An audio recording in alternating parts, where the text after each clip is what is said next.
The lawyer's call came as I was scrubbing the last stubborn spot of gravy from his good china. My hands, wrinkled and dotted with age, stilled in the soapy water. Mrs. Thorne, it's Alan Price. The reading of Mr. Thorne's will is tomorrow at 10, at the main office. I thought you should be aware that your stepchildren will be in attendance. My breath fogged the window above the sink. Thank you, Alan, I said, my voice steady, belying the sudden chill in my bones. I'll be there. For 40 years, I had been Henry's wife. For 35 of those, I had been a mother to his 2 children, Clara and David.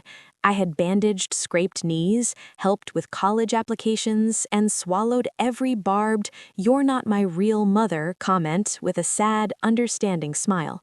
I had cooked their favorite meals, remembered their birthdays, and loved their father with a devotion that filled this vast, echoing house. And then Henry's heart had given out 3 months ago in his study, surrounded by the first editions he loved more than anything. Since then, silence.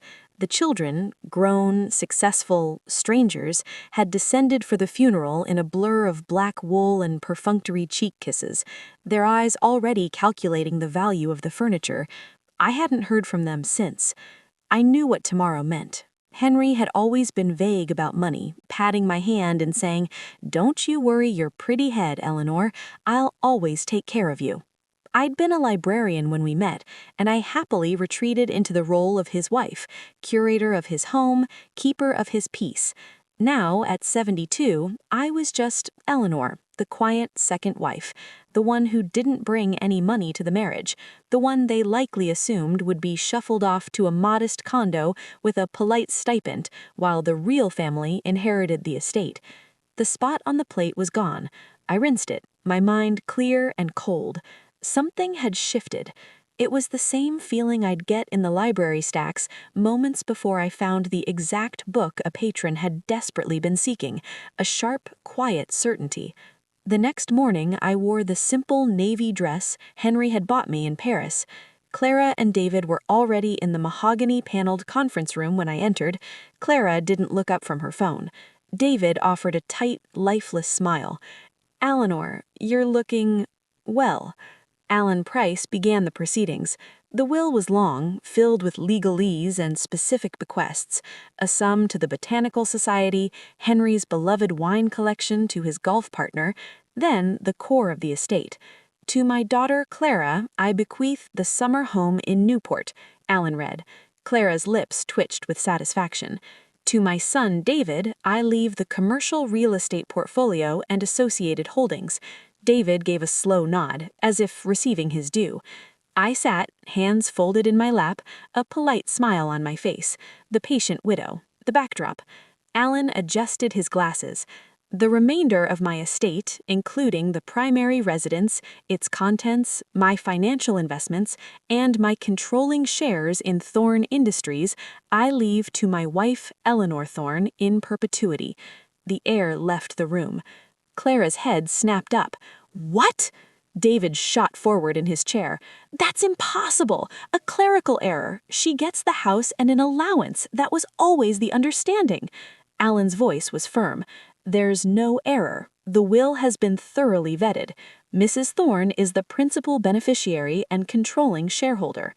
I let the shock hang in the air for a moment, thick and suffocating for them. Then I spoke, my library's soft voice somehow cutting through the tension. "Thank you, Alan." I turned to my stepchildren. Their faces were masks of bewildered fury. Clara found her voice first. You manipulated him. In his final years, you must have." I didn't raise my voice. "I loved your father for 40 years. I cared for him when he was sick. I listened to his dreams and his fears.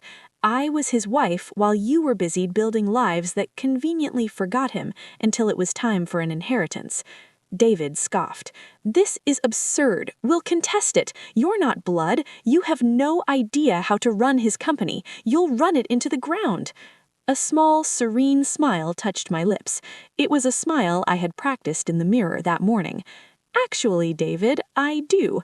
For the past 20 years, after you'd left for the day, your father and I would have tea in his study. He'd talk about the business, the challenges, the strategies, the people. He valued my opinion. He often said my mind was the most organized he'd ever known. I let that sink in. As for contesting the will, you're welcome to try, but you should know that Henry had it drawn up 5 years ago, after his first minor stroke. He was of perfectly sound mind, and he was very, very specific about his reasons. I stood up, smoothing my dress. The power in the room had invisibly, irrevocably flowed to my end of the table. The house is mine. The company is mine. What you received are generous gifts. I suggest you be content with them. Clara was sputtering. You can't just... What about Mother's jewelry, the family heirlooms? I met her gaze.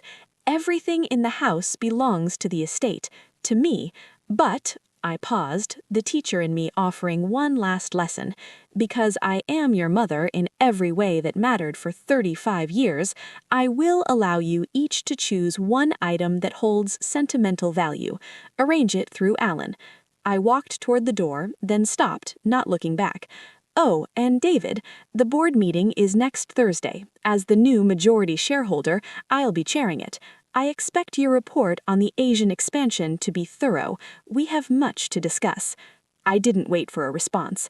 The hallway outside was quiet. My heart was not racing. It was beating a strong, steady, triumphant rhythm. For 40 years, I had been Henry's sanctuary. Now, everything he built was mine. Not just the wealth, but the authority, the legacy.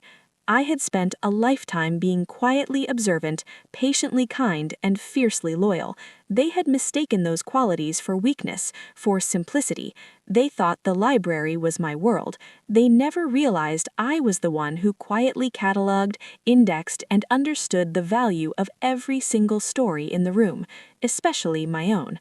Now, it was time to write a new chapter.